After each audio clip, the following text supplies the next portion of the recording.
Pendant que les évêques catholiques et les pasteurs de l'Église du Christ au Congo prêchent un dialogue inclusif au niveau du pays, des voix se lèvent pour proposer d'autres pistes de solutions. Outre cela, le président Ramaphosa, Cyril Ramaphosa, s'est exprimé hier devant le Congrès sud-africain. Il a également donné son point de vue sur la situation de l'Est de la République démocratique du Congo, les 14 morts sud-africains, mais aussi commenté sous le communiqué conjoint SADC-EAC. Jusqu'où peut aller cette situation? Jusqu'à quand les Congolais continueront de mourir lâchement? Messieurs, dames, c'est pas pour rien que nous invitons pour vous cet après-midi un homme, une personne que vous connaissez très bien, qui analyse des questions des leurs, un spécialiste de la politique étrangère, de la politique nationale, M. Freddy Mulumba, journaliste que vous connaissez très bien, politologue, chercheur, engagé sur la cause du Congo. M. Freddy Mulumba, comment allez-vous? Oh, ça va un peu. Ça va un peu, M. Freddy Mulumba. Nous avons appris une triste nouvelle, que vous veniez de perdre votre fils, Merveille Mulumba. Comment vous sentez-vous après ça, son départ? Oui, ce n'est pas facile d'être un père, d'avoir perdu un garçon de 31 ans, architecte. C'était mon fils cadet, assassiné le 23 janvier 2025 dans la commune de Kinshasa, et le corps a été retrouvé dans une parcelle. Ce qui est frappant, c'est de voir la manière dont la justice se comporte. On corrompt, on manipule, de façon à ce qu'on brouille les cartes. Ça signifie qu'il y a une main noire derrière. Parce qu'on peut comprendre l'accusé qui est une sentinelle, que l'avocat se permette d'aller corrompre les juges pour qu'ils puissent avoir la liberté provisoire. C'est pas gratuit. Donc ça prouve qu'il y a quand même un commanditaire de l'assassinat de mon frère, de mon fils. Ils n'ont pas pu m'atteindre. Ils l'ont atteint. Donc comme ils n'ont pas eu la chance de m'avoir, ils sont passés par lui pour l'assassiner et brûler les cartes en disant ce sont des colonnats, ce soir des femmes, on sait comment on maquille un peu les crimes. C'est à la justice où on a senti aussi cette confusion. On ne veut pas qu'on sache ce qui se passe. Pour le moment, je pense qu'on va aller au niveau de parquet de grande instance. C'est là où je pense que la vérité va triompher. Mais il faut que les gens comprennent. C'est les prix que je viens de payer pour la lutte contre la bancarisation. Cette fois-ci, c'est physique. On a touché à ma famille, mais depuis 2014, j'ai perdu mon emploi au groupe de presse Les Potentiels à cause de pression rwandaise, américaine, 2014. 2021, j'ai encore perdu mon emploi à la RTNC. J'étais DG AI. Et là, c'est très clair, c'était la main de Kagame. J'ai vérifié, c'était exact. Cette fois-ci, c'est mon fils qui est assassiné. Mais il y a, en 2022, j'ai eu rencontré un général de Demiap qui m'avait informé de prendre toutes les précautions parce que Kagame a envoyé des gens ici pour m'assassiner. Et j'ai eu la chance... En 2022. 2022. J'ai écrit un article, on a écrit un article dans le journal Africa 24 sur 24 net où il y avait ma photo, c'était de Kagame, annonçant un peu ses menaces. Donc cette fois-ci, ces menaces ont été exécutées en assassinant mon fils. Mais ce que je demande aux Congolais, savoir que nous sommes dans une lutte de libération. On ne pourra jamais reculer. Les jours de Kagame sont comptés. Et tout celui qui est avec lui se met en tête, il sera jeté dans la poubelle de l'histoire. Ce qui se passe aujourd'hui, c'est vrai, il y a des gens qui se font encore beaucoup d'illusions, pensant que Nanga sera Kinshasa. ça ne va pas, l'histoire ne va plus se répéter. S'ils l'ont fait du temps de Kabila, de Mobutu, ils ont tenté du temps de Mzee Kabila et des autres. Je pense qu'ils doivent tirer les leçons. Mais il faut que les gens comprennent. Ce n'est pas une guerre individuelle. Parce que chaque fois on parle de Félix Tshisekedi, telle personne, les Rwandais, non. C'est une guerre de libération. On se libère, on est indépendant. Si nous sommes vaincus, nous devenons des esclaves des Rwandais, des Ougandais et des globalistes occidentaux. C'est ça la lecture qu'il faut faire. Et je demande à tous les intellectuels de prendre de la hauteur, d'utiliser la science pour que notre peuple soit informé, pour que notre peuple sente, comprenne l'essence de l'histoire, pour que l'histoire ne puisse pas se répéter. Et malheureusement, il y a encore des évêques qui se permettent d'aller rencontrer Kagame. Vous savez, l'image que ça donne de l'extérieur. Nous avons une élite étourdie qui ne comprend rien. Quelqu'un qui occupe le pays, qui a tué plus de 10 millions de morts. Actuellement, à Goma, on parle de 2 ou 5 000 personnes qui sont mortes. Vous vous permettez d'aller rencontrer cette personne. Vous ne comprenez pas. Une personne, Kagame, qui est vomie par ses parrains. Ils vont couler avec Kagame. Donc la difficulté est qu'on ne comprend pas les enjeux géopolitiques. Notre élite est faible. Ils pensent qu'en négociant entre eux, ça va marcher, on va réconcilier quoi? Quelqu'un qui vous tue. Non, la plupart des gens qui vont voir Kagame, ce sont ses clients. Kagame, je l'ai dit la fois dernière ici, a recruté des Congolais, mais aussi il a des armes de chantage. Soit la corruption, beaucoup sont corrompus par Kagame, qui donne des cadeaux. Et deuxième élément, ceux qui vont faire l'amour à Kigali, tout comme à Kinshasa avec des femmes rwandaises, on a des preuves. Voilà pourquoi à Kinshasa, personne ne parle. Pourquoi à Kinshasa, les gens sont incapables d'attaquer Kagame. Parce qu'il y a des éléments de chantage. J'étais au Burkina Faso. J'ai passé 2 semaines chez Traoré. J'ai observé les attitudes, les comportements de la population, des jeunes surtout. Du fait que le pays est attaqué, les églises, les musulmans, tout le monde soutient le président contre les agresseurs. Mais ce qui est curieux chez nous, vous êtes occupés, on pille, on tue. Vous avez encore des Congolais qui pensent que Kagame peut facilement accepter les négociations. Ça signifie que ce sont des traîtres. On ne peut plus encore mâcher les mots, pas porter des gants. Tout le monde qui est parti voir Kagame sont des traîtres. De toute façon, ça ne dépend pas d'eux. Ça dépendra des grandes puissances. La Chine, tout comme la Russie, tout comme l'Amérique. Ça ne dépend pas de leur querelle interne ici. Tout ce qu'ils font là, ils vont amener où? Qui va les écouter? Mais comme ce sont des clients qui travaillent pour l'imitation occidentale, pour les globalistes et pour les Rwandais, parce qu'il faut se poser la question, qui a financé leur déplacement? Prendre l'avion ici, aller à Kigali, qui a donné l'argent? L'église est pauvre, l'église n'a pas d'argent. Qui a financé leur déplacement? Ce sont les globalistes. Donc il faudrait que les Congolais essaient un peu de développer ce que je peux appeler l'intelligence stratégique. Nous sommes dans une imitation géopolitique. Il y a un nouveau monde qui se crée, qui est en train de se mettre en place. Il faut nous préparer pour participer à ce nouveau monde comme des hommes autonomes, comme un État puissant.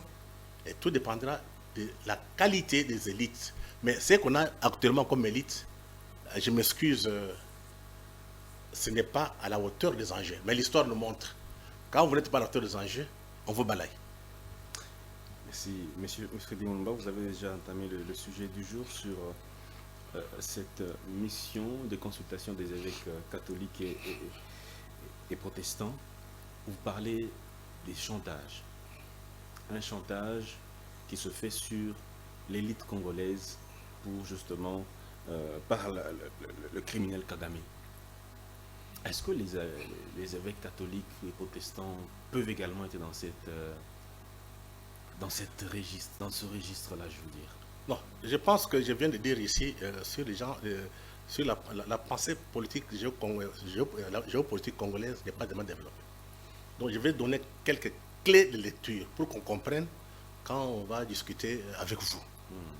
J'ai amené à peu près 5 livres et un rapport. Les premiers livres, c'est celui de professeur Bioya, Bakutu, La géopolitique de l'instabilité dans la région des Grands Lacs, et réflexions sur les réfugiés, ses acteurs, auteurs des mutations géopolitiques. Il parle des réfugiés rwandais qui sont utilisés par les Occidentaux pour reconfigurer l'Afrique des Grands Lacs ou bien l'Afrique centrale. Un deuxième livre, c'est celui de Bernard Debré, Les retours des Mwami. Le retour des Mwami, la vraie histoire du génocide congolais, pardon, génocide rwandais, publié en 1998. Michel Bernard Debré, c'était conseiller de Mitterrand, c'était aussi son médecin. Et dans ce livre, il a démontré ce qui se passe maintenant là. Qu'est-ce qui se passe exactement? Il avait dit, selon les calculs occidentaux, on doit avoir des Rwandais à Brazzaville, des Rwandais à Kinshasa, Centrafrique, Gabon, Angola et tous les pays d'Afrique centrale. Pour qu'on mette des élites rwandaises à la tête de ces États-là. Il a écrit en 1998. Aujourd'hui, nous sommes en train de vivre ça. Vous avez des Rwandais à Brazzaville, Centrafrique, ils sont partout. Ils travaillent pour qui? Pour l'Occident et pour le multinational qui veut recoloniser l'Afrique. Recoloniser l'Afrique centrale pour contrôler la matière première. C'est que ceux qui vont aller négocier avec Kagame, négocier avec tous ces gens, les prêtres, tout ça, comme ils n'ont pas la lecture géopolitique, ils ne comprennent rien. Mais le gouvernement est d'accord pour les négociations. Le gouvernement dit qu'il est prêt à dialoguer, mais dans le cadre du processus de Nairobi. Oui, ça c'est le gouvernement fait de la politique. Ici, on fait la science. C'est autre chose. Il y a le troisième livre, Holocaust in Congo, c'est déjà en anglais, de Charles Onana. Charles a parlé clairement. Il a démontré aux gens, la guerre qui se passe ici, c'est une guerre de recolonisation. On va utiliser les Rwandais. Pour recoloniser les Congolais. Recoloniser le Congo. Il a écrit. Ce sont les Américains avec Bill Clinton qui ont décidé de mettre la main sur les chaises du Congo avec tous les globalistes du monde. Heureusement, Trump vient de mettre fin au cycle. L'Amérique d'abord. Ça signifie que ceux qui travaillaient avec Bill Clinton, c'était pour les propres intérêts et non pour les intérêts des Américains. Les peuples américains étaient pauvres, ce sont des individus qui s'enrichissaient. Monsieur Fodi Moulumba, terminez d'abord la grille. Je termine d'abord les grilles de lecture. Ce livre ici, écrit en 2022, 38 réflexions on Mwalimu Nyerere. Museveni a écrit un article. Dans cet article, qui est ici, il démontre qu'il faut construire, selon les idées de Nyerere, les États fédéraux, l'État fédéral des États d'Afrique de l'Est. Ce qui est comme EAC. Exact, oui. Il faut que ça devienne un État. Et dans cet article... Mais le chef de l'État l'avait dit également, hein, oui. Félix Tshisekedi. Dans cet État, qu'est-ce qu'il dit? Il dit qu'il y a des populations congolaises, donc, qui sont à l'est du Congo, qui parlent, qui ont presque la même culture que eux. Il a cité les Banyarwanda, il a cité les Banyamulenge, qu'ils doivent participer à la construction du nouvel État fédéral de l'Afrique de l'Est. Cet État s'étend sous quel pays? Ils prennent, il y a le Congo, l'Est du Congo, vous avez l'Ouganda, vous avez le Rwanda, vous avez le Burundi, vous avez la Tanzanie, le Soudan du Sud et le Kenya. Le Kenya aussi. Oui. C'est un grand État, c'est un grand espace. Un État fédéral, mais qui est sous contrôle des globalistes et des anglo-saxons. Ce ne sont pas les Africains qui ont décidé. Ça, c'est Museveni qui le dit. Il a écrit, il n'a pas dit. Il a écrit. Et je demande beaucoup de Congolais qui ne lisent pas, que cherchent ce livre. On me l'a acheté de la Tanzanie. Oui, 38 réflexions. Oui, sur Moudjis Nyerere. Qu'ils lisent, qu'ils comprennent ce qui se passe réellement. Parce que nos évêques ne lisent pas. S'ils lisaient, ils n'allaient pas prendre le courage d'aller rencontrer Kagame. Ils sont du mauvais côté de l'histoire. Troisième document, toujours... j'ai amené ce livre de Musée Laurent Désiré Kabila. Kabila et la révolution congolaise. Panafricanisme ou néocolonialisme. C'est écrit par Ludo Martins, déjà décédé. Dans cet ouvrage, Ludo explique, démontre que selon les Américains, il faut laisser les Congolais, les Africains se faire des guerres jusqu'à ce qu'ils se fatiguent. Quand ils sont fatigués, ils vont accepter la partition. C'est écrit. Et la femme qui a fait, c'était Marina Gotaway, elle a fait une déclaration devant la Chambre des représentants qui s'occupe de l'Afrique au moins en 1998, 1999, une année après la guerre. Donc ça fait plus de 20 ans qu'ils ont ils sont dans leur projet. Maintenant, il y a un livre, pardon, un rapport. Minerai de sang. Tout le monde voit les massacres à l'est du Congo, mais tout le monde se tait. Ici, on a identifié ceux qui achètent les minéraux congolais, des sujets britanniques et suisses, qui les vendent en Chine et dans d'autres pays européens. Donc, ce sont des mafieux globalistes qui sont à Kigali. Ce n'est pas l'État américain. Il faut faire la part des choses. Mais ces globalistes... Ces globalistes n'ont pas le soutien oui, c'est ça la politique étrangère américaine. Du gouvernement américain. Ils avaient le soutien de Biden et de Blinken. Comme Blinken et Biden étaient sous contrôle des globalistes, et aussi sous des globalistes, mais les globalistes sont les amis de Bill Clinton. Donc, Bill Clinton avait lancé une politique un peu, on peut dire, internationaliste pour imposer la démocratie, les hommes, les affaires, et puis contrôler presque le monde. Mais comme il est parti, ça fait plus de 30 ans, le cycle s'est fermé avec l'arrivée de Trump. Maintenant, c'est l'Amérique Fest. Donc, nous sommes dans une autre ère. Mais Trump maintenant, tu termines. C'est important parce qu'il faut que les gens aient des clés de lecture. Parce que quand on va comprendre, il y a quand même des références. Ces livres, La guerre mondiale africaine. La guerre mondiale africaine. C'est pour que les gens comprennent. C'est écrit par... c'est un Français, mais il est devenu américain, Gérard Prignet. Il travaille chez Atlantic Consulting Think Tank américain. Et quand vous lisez ce livre, vous comprendrez ce qui se passe actuellement. Qu'est-ce qui se passe? Vous avez d'un côté l'Afrique africaine, l'Afrique qui s'est battue pour la liberté et pour l'indépendance, ce qu'on appelle SADC. Vous avez l'Angola, vous avez l'Afrique du Sud, vous avez quel pays encore? Le Zimbabwe, et d'autres, Namibie, tous ces États-là d'Afrique. Tanzanie. Oui. Tanzanie a la SADC et c'est comme nous aussi. Et à l'EAC. Nous sommes dans les deux. Oui. Mais ce sont ces pays qui sont battus pour leur indépendance contre l'Occident. Ils n'ont pas de compte à rendre à personne autonome. Mais vous avez l'autre camp, EAC, l'Ouganda, le Rwanda, et le Kenya. Ça, ce sont des pays sous contrôle des anglo-saxons. Les pays qui représentent des intérêts occidentaux. Donc, nous sommes en face. Des globalistes qui soutiennent ces États-là. Effectivement, ceux qui sont là-bas qui jouent les jeux. Donc, nous sommes deux puissances en face. Vous avez l'Occident décline. L'Occident qui a construit toute son économie sur les pillages des guerres. Et vous avez de l'autre côté les BRICS. Les BRICS, comme la Chine, comme d'autres pays, ils se sont enrichis grâce aux nouvelles technologies et à l'innovation.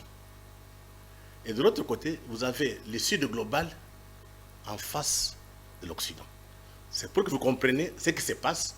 Vous voyez l'Afrique du Sud qui renforce sa présence au Congo. De l'autre côté, vous avez les Kenyans et les autres qui jouent le jeu du Rwanda.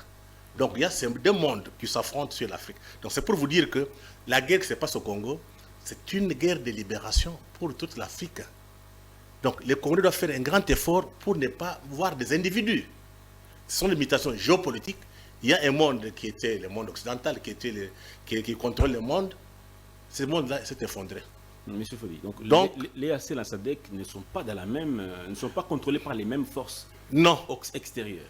l'EAC est contrôlé par les anglo-saxons. Vous savez, la plupart des pays anglophones n'ont pas connu une certaine indépendance réelle, dans le sens que l'économie, les matières premières sont contrôlées par l'international occidentale anglo-saxonne. Ce qui n'est pas le cas des pays de la SADC. L'Angola négocie avec les Occidentaux pour que les Occidentaux aient accès aux matières premières.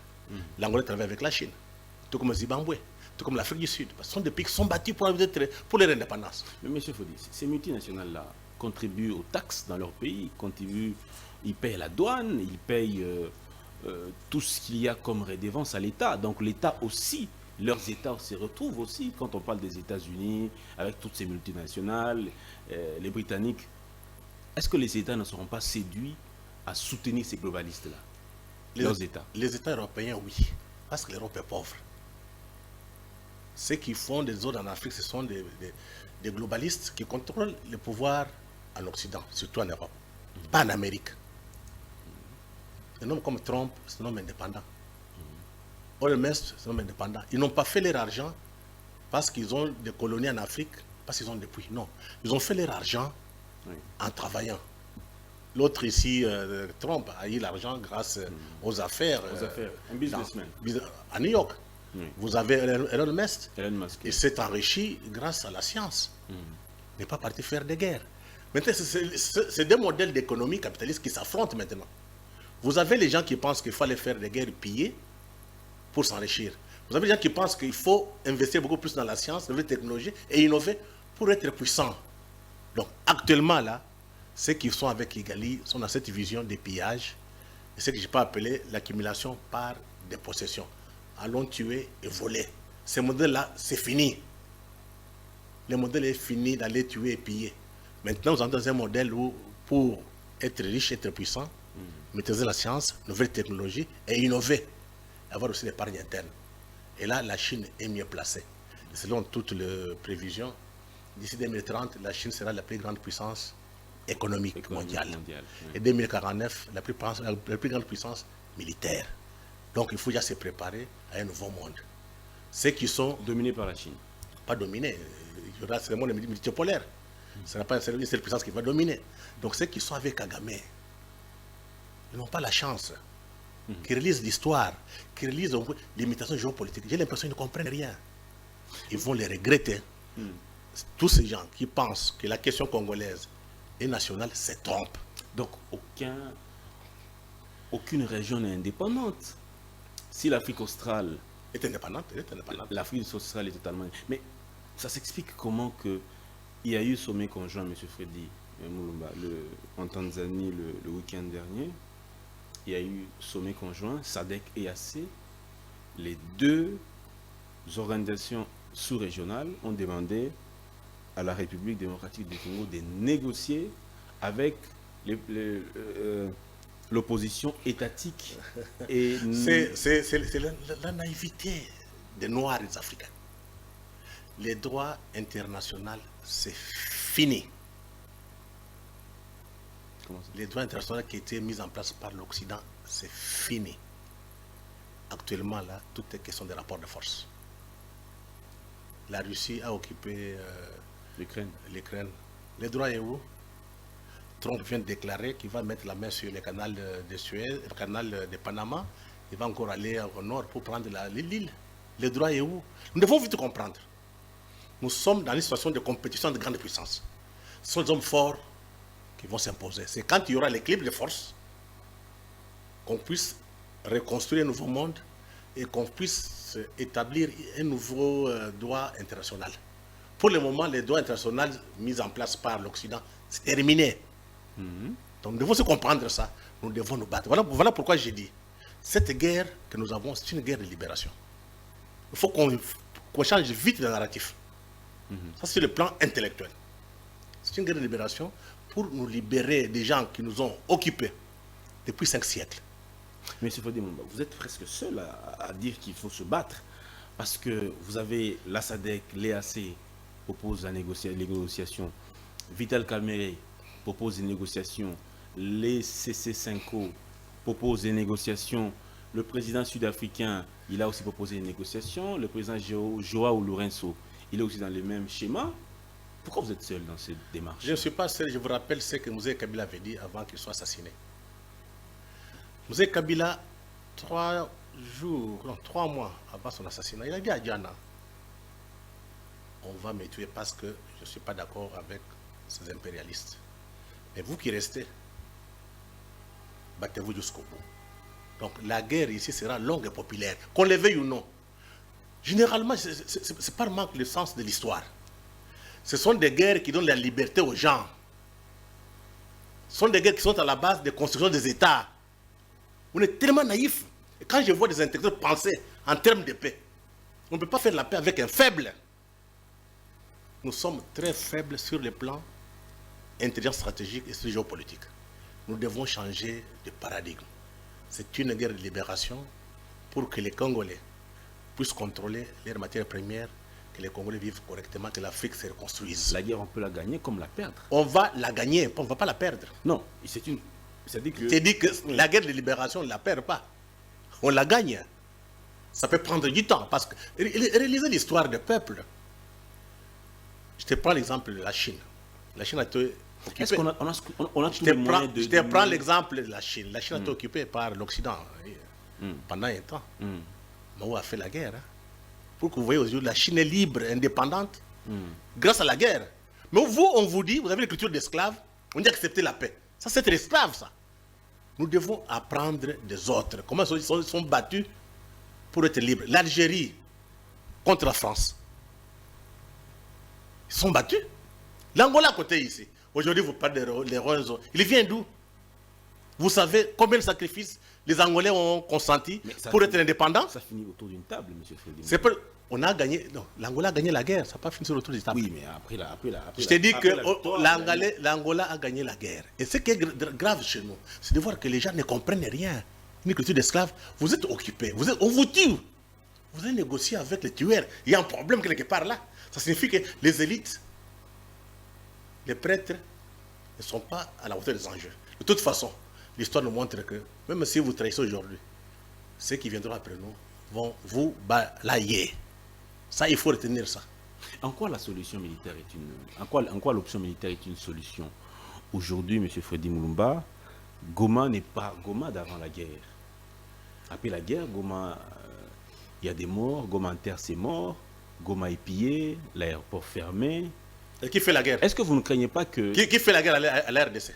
Est-ce que vous ne craignez pas que cette situation se repercute dans d'autres villes? C'est une erreur de l'analyse parce que vous n'avez pas l'essence de l'histoire. Vous pensez que Kagame et Museveni peuvent nous faire la guerre? Nous sommes 120 millions d'habitants. On a toutes les richesses. Ça signifie qu'il y a une main noire qui est derrière. Cette main noire va comprendre quand on va engager la guerre pour une guerre de libération. L'Angola est là. Savimbi a été battu. Les Américains étaient derrière Angola. Tous les Occidentaux étaient derrière Savimbi. Nous devons chercher des gens qui peuvent nous aider pour gagner cette guerre de libération, pour qu'on soit libre. Toutes les richesses du Congo sont dans les mains étrangères. C'est normal. Voilà ce que moi j'ai dit. Nous avons une élite étourdie, une élite qui a une culture d'esclave. Vivre pour jouir, mais ne pense pas à long terme. Quelle est votre contribution en termes de guerre? Vous dites? Ça peut être quoi votre contribution? Il n'y a qu'aujourd'hui, il y a des choses. Oui. D'abord, donner l'information à notre peuple. Le peuple n'est pas informé.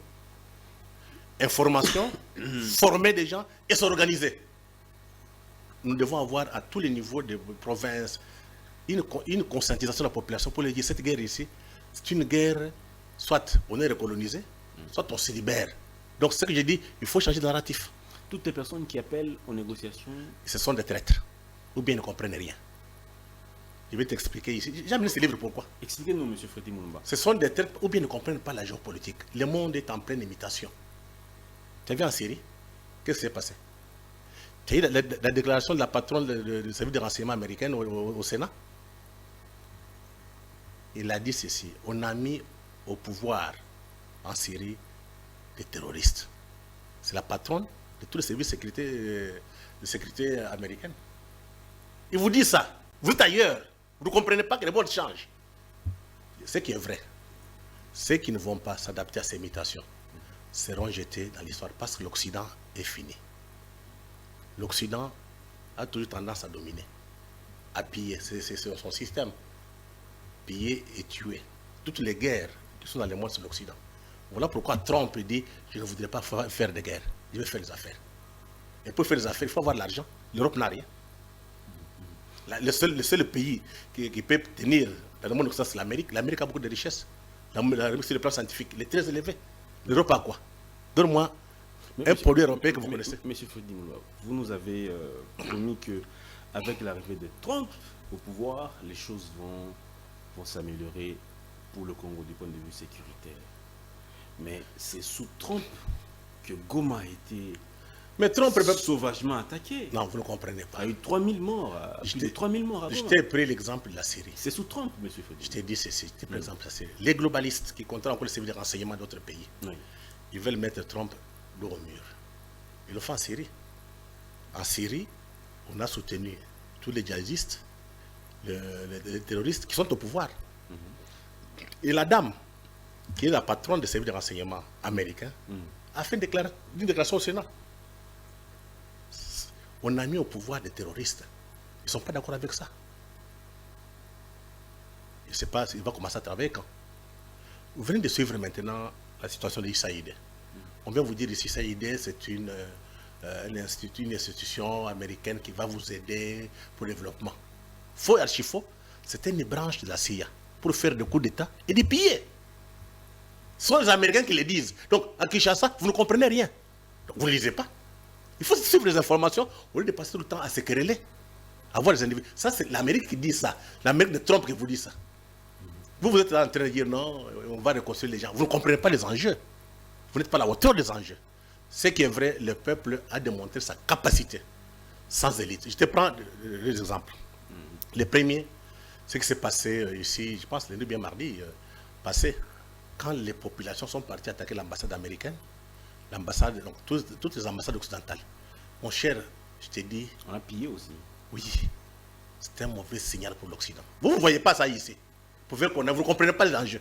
Pour les Américains, c'est la toute première fois, dans leur propre histoire, dans l'histoire américano-congolaise, qu'on est devant l'ambassade américaine, les populations protestent. On s'est excusé, le gouvernement s'est excusé. Ça, c'est autre chose, ça, c'est la politique.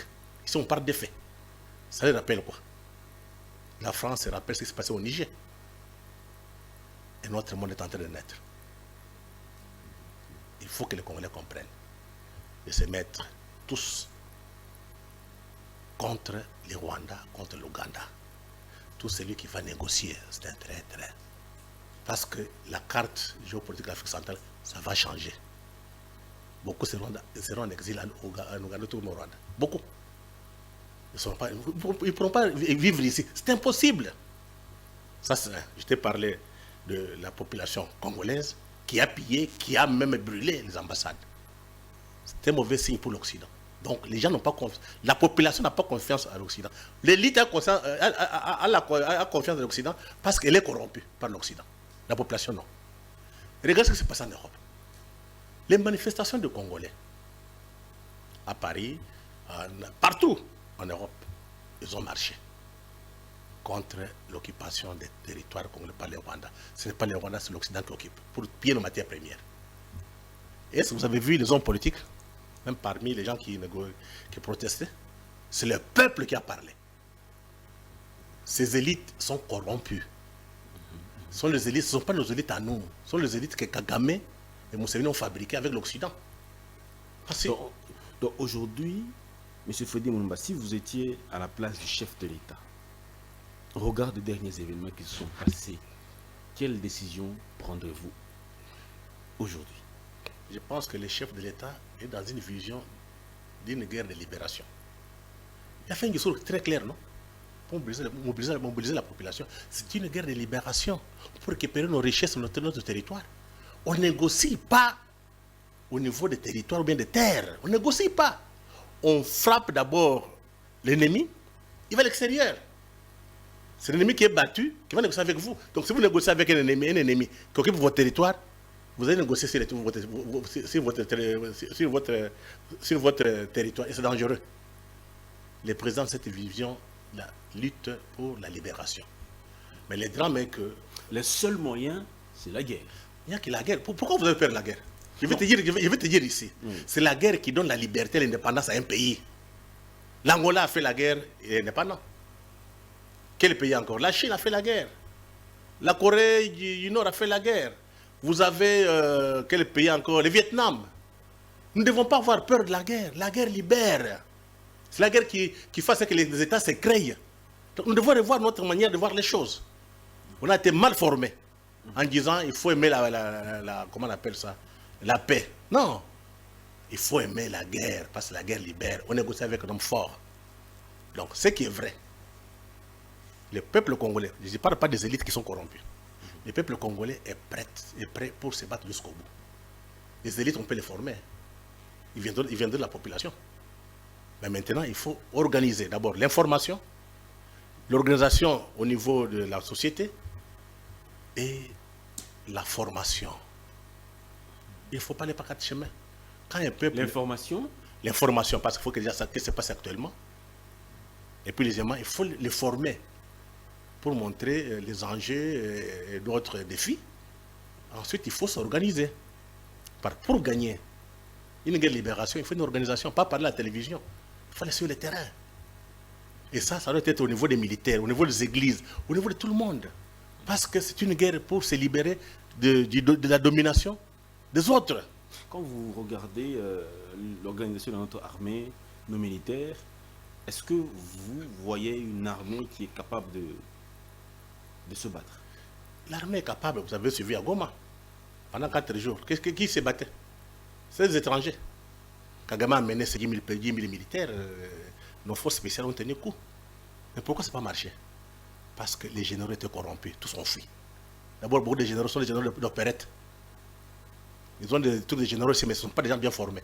Tous ont fui. Mais un capitaine, je pense, avec un major, ont tenu la tête. Ça prouve que dans ces pays, il y a des hommes dans ces pays qui peuvent se battre. Ce qu'il faut faire comme le président, comment on appelle ici, le président turc. Ouais, tout le monde qui soupçonne être retraité, il faut le mettre de côté. On n'a pas d'autre choix. Soit nous devenons des esclaves des Rwandais, des Ougandais, soit on se libère. Joseph Kabila peut-il jouer un rôle aujourd'hui, M. Fodimoulo? Le président Kabila a fait son temps. Nous sommes dans une autre situation. Je vous parle ici de la guerre. Il n'a pas vécu la même... Je dis ceci, nous sommes dans la guerre de libération. Il a fait son temps, c'est fini. Il faut penser autrement.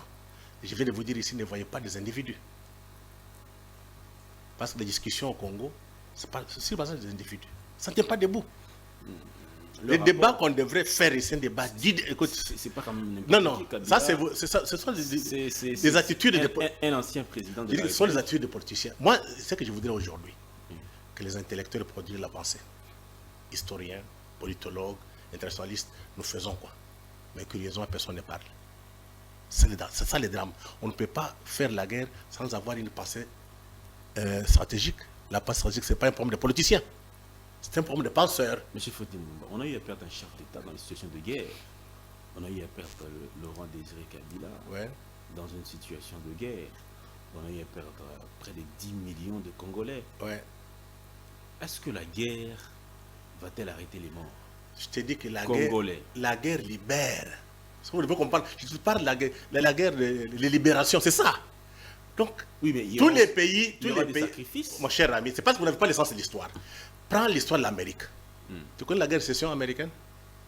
Je vous parle de l'Amérique, ça vient d'où? Il y a une grande guerre, non? Pourquoi vous devez avoir peur de la guerre? C'est que j'ai une culture d'esclaves. Qu'on vive à n'importe quel prix. Donc, il faut vite changer notre mentalité. La guerre, c'est une bonne chose. Nous devons nous battre. C'est qu'il faut apprendre à tous les jeunes là. Préparez-vous pour faire la guerre. Quand vous allez faire la guerre, vos enfants, vos petits-enfants seront libres. Mais parce qu'ici, la plupart des gens sont des jouisseurs. Ils pensent que non, qu'on laisse tranquille. Moi, j'ai ma petite vie, je dois vivre. Non. Nous devons penser à nos enfants, à nos petits-enfants. Ils vont vivre dans quel état? Est-ce que vous trouvez normal? Nous sommes les pays les plus riches des minéraux. Les étrangers viennent ici. Oui, là, c'est vrai, on est riches. Ils s'enrichissent. Toutes les banques sont dans les mains étrangères. Toutes les mines dans les mains étrangères. Et vous êtes en train de dire, non, ne faites pas la guerre, nous voulons la paix. Donc, vous êtes des esclaves. Changeons, enlevons cette mentalité d'esclaves. Prenons la mentalité de combattants, des patriotes. Il y a des pays africains qui se sont battus pour ça. Je te reprends l'Angola. C'est ça l'Angola là. Il y a des hommes. Hein. Tu ne verras pas quelqu'un venir donner des ordres en Angola parce qu'ils se sont battus contre l'Occident. Aujourd'hui, l'Occident les respecte. Si nous voulons que l'Occident nous respecte, créons un rapport de force, faisons la guerre, mobilisons notre peuple. C'est comme ça que nous serons indépendants, nous serons libres. Et tant qu'on a cette culture de penser, aller négocier, nous voulons la paix. De toute façon, ça ne dépend pas de vous. Nous sommes un enjeu mondial. Tout dépendra beaucoup plus de compétition de grande puissance entre la Chine, l'Amérique et la Russie. Mais maintenant, qu'est-ce que nous pouvons faire pour tirer les deux de notre côté? C'est mobiliser l'opinion, bien entendu, former, mais aussi créer une diplomatie, ce qu'on peut appeler de l'alignement, non, multi-alignement. Donc on peut travailler avec la Chine, travailler avec la Russie, travailler avec l'Amérique. Tout dépend de la qualité de notre élite. Mais quand vous avez beaucoup d'élites qui sont ici, qui dépendent encore de l'Occident, qui dépendent encore de Kagame et de Museveni, il n'y a pas d'avenir. Parce que ces gens-là qui sont partis voir Kagame, quand j'ai vu parmi ces gens-là, les évêques qui sont partis, est-ce qu'ils n'ont jamais attaqué Kagame pour dire que Kagame occupe le territoire? On est faible. Ils sont complices. Non, c'est la faiblesse. Ils sont faibles tout simplement. Sur le plan intellectuel et caractère. Des hommes qui ont souffert. Comment ça par les Rwandais? Toi, tu penses que les Rwandais peuvent juste avec FDLR? Si on vous dit, on vous a tué 10 millions, on vous occupe. Vous allez voir les bourreaux. Donc, ouais, soit vous travaillez avec les bourreaux, vous êtes complices. Il n'y a pas autre chose. De toute façon, ils sont du mauvais côté de l'histoire. Le peuple a démontré qu'il est capable de se sauver seul, sans les élites. Tu vois? Et ils sont dans la rue, ils cassent, ils manifestent à Bruxelles, mais les évêques et les autres ils vont porter des soutanes parce qu'ils sont évêques pour les négocier. Ils vont négocier quoi? Ils ont quelle légitimité? Dites-moi un peu, qui a voté ces évêques? Personne. Mais ils disent que le chef de l'État reste ouvert à leurs propositions. C'est la politique. Les chefs ne peuvent pas dire non. Monsieur, il faut avoir le bon sens. Ce n'est pas une façon quand même d'être implicitement d'accord avec ces démarches. Je t'ai dit que Félix n'est pas d'accord avec eux. Mais il faut être courtois. Donc allez-y. C'est ce qu'il a fait. Ça n'ira nulle part. Tout ce qu'ils font là, ils vont amener chez qui? Les prêtres. Ils ont fait des dialogues ici. Ça a donné quoi? Il y a eu Senko et CC. La première chose à faire, c'est lire l'histoire. Saint-Sylvestre. Lire l'histoire et tirer les leçons du passé. Est-ce que nos évêques sont autonomes? Ils sont sous contrôle du Vatican, sous contrôle de la Belgique, donc l'église belge. Ils ne sont pas autonomes. Je vais te poser la question ici. L'argent qu'ils ont permis de voyager, ça vient d'où? Ils sont partis nombreux. Ils sont partis à pied. Il y a des hôtels, il y a des avions, il y a des périèmes. Qui payent? Les globalistes.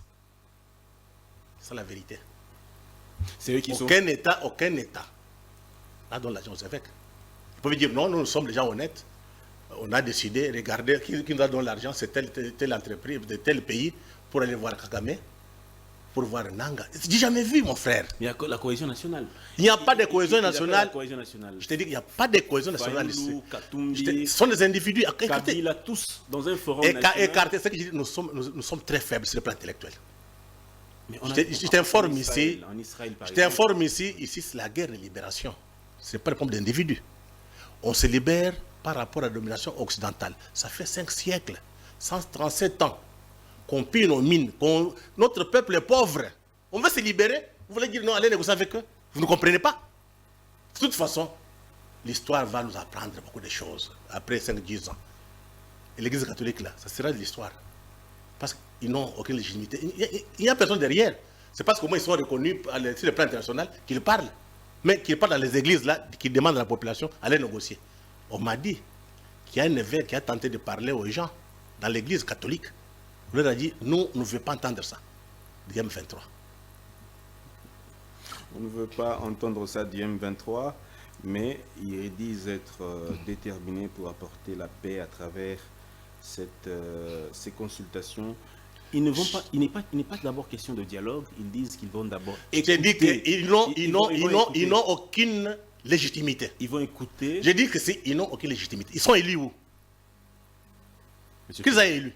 Même écouter, c'est un problème. J'ai dit qu'ils aient élus. Et tout ce qu'ils vont faire comme travail, ils vont remettre à qui? Comment il faut être intelligent? Réviser l'histoire depuis la guerre Lafdel, des négociations, des dialogues, ça donnait quoi? Les mêmes personnes reviennent avec les mêmes méthodes. Non, on n'est pas tous idiots. Si on ne ferait pas l'université, ils sont du mauvais côté de l'histoire. Ça va s'arrêter. Ils sont dans une vision de recolonisation. Comme on va recoloniser le Congo, ils vont trouver leur compte. Pour vivre bien, avoir des véhicules. Ici, nous nous battons pour la libération du Congo, la libération de l'Afrique. C'est différent. De toute façon, ça viendra. Ça a déjà commencé du côté de l'Afrique de l'Ouest. Hein? Comment on appelle ici, Burkina Faso, les Niger. AES, mais on les a chassés tous. Hein. Ils sont où? Quelle est la réaction de Charles Nana quand il a appris que les évêques sont allés à Goma, sont allés au Rwanda? Charles, il a fait un tweet sur Monseigneur Muziriwa. Oui. Monseigneur Muziriwa a été assassiné par les Rwandais. On a assassiné Monseigneur Catalico. Il y a un autre. Mais comment les évêques se disent des catholiques, des chrétiens? Ils ne veulent pas parler ni des Muziriwa ni des Catalico. Ils vont voir les bourreaux des Catalico et des Muziriwa. Il y a un problème quelque part. Pour qui roule l'église catholique au Congo? C'est la question que beaucoup d'intellectuels doivent se poser. Il faut avoir le courage de s'assumer. Le problème, c'est que les gens sont tellement liés aux petits intérêts. Et si je dis la vérité, je n'aurais pas de travail, je ne saurais pas manger. Parce qu'on a une culture d'esclaves. Arrêtons d'être esclaves des autres. Un peuple qui veut se libérer se bat, s'organise. La vie est faite ainsi. Vous ne voulez pas vous organiser? Vous êtes des esclaves des autres. Et des Rwandais et des Ougandais, parce qu'ils sont partout ici. Est-ce qu'il faudrait... Il y a un pasteur, pasteur Paul Mukende, pour ne pas le citer, qui invite à ce qu'on puisse mettre la main sur ces évêques à leur retour à Kinshasa. Non. Ça, ce sont des polémiques inutiles. Je te parle de l'intelligence stratégique. Il y a un problème. Il faut que les gens qui ont des capacités, qui ont des compétences, puissent réfléchir pour proposer de voies de sortie. Ce sont les individus qui parlent. Tu vois, nous sommes toujours dans des contradictions secondaires. La contradiction principale, c'est la libération du Congo de la domination étrangère, qu'elle soit occidentale ou bien d'autres. Nous devons devenir des hommes libres, indépendants, et construire un État puissant, une grande puissance, en Afrique centrale, pour que toute l'Afrique se développe. Parce que sans le Congo, il n'y a pas d'Afrique. Ce qui est curieux, les Africains comprennent, sauf l'élite congolaise, qui est médiocre, corrompue, qui ne comprend pas l'essence de l'histoire. Les autres parlent. Ils disent, mais le Congo, là, on mobilise même d'autres Africains pour soutenir le Congo. Et quand on vient ici, on voit encore des évêques qui vont rencontrer Kagame. Donc il y a un problème quelque part, non? Monsieur Freddy Mulumba, merci beaucoup, mais on va finir avec une toute dernière question. Comment voyez-vous l'attitude du gouvernement? Est-ce que ce gouvernement gère bien cette crise? Le gouvernement congolais, le gouvernement souminois. Est-ce que vous voyez les hommes qui sont en train d'accompagner le chef de l'État, le ministre de la Défense, Madame la Première ministre, le ministre de la Communication et Médias? Est-ce que vous voyez des gens qui sont prêts dans ce combat que mène le chef de l'État? Non, je pense que le président a déjà dit qu'il va changer le gouvernement. Attendons, quand il va changer le gouvernement, on peut porter une certaine critique ou bien une certaine position, un point de vue. Pour le moment... Un petit mot pour la population de Goma qui vous suit. Non, Goma, les gens résistent. Ce sont des résistants. Les Rwandais, selon mes informations, maintenant, ils viennent d'assassiner un musicien. Oui, Delcat. Oui. Est-ce que vous pensez qu'ils vont faire longtemps là-bas? Les gens ne comprennent pas. Les Rwandais ne pourront pas occuper le Congo. Pour le moment, avec les Occidentaux, ils volent les mines, parce que les mines de Roubaïa, il y a encore l'autre mine de Pilochlore. Ils volent, ils vendent. Mais ça va s'arrêter un jour. Ce sont des voleurs. Tous les Occidentaux qui viennent vous donner des leçons ici, aux Union européenne, sont des voleurs. Ils vont signer des accords avec Kagame. Tu sais, ça fait la honte. Et même quand les Chinois regardent, ils disent non, ils ne sont pas sérieux. Un peuple qui signe des accords avec un voleur, c'est un receleur. Le président l'a dit. Il y a Marine Le Pen qui l'a dit. C'est une honte pour l'Europe. Heureusement qu'il y a Internet. Vous avez les réseaux sociaux, tout le monde est au courant. Auparavant, ils contrôlaient les médias. On ne peut pas savoir ce qui se passe au Congo. Maintenant, tout le monde est au courant. Mais le problème est qu'au Congo, les gens n'ont pas encore compris qu'il y a déjà un processus de libération du Congo qui s'est déclenché. Avec le président Tshisekedi. Mouzé Kabila a fait, on l'a assassiné. Félix Tshisekedi continue.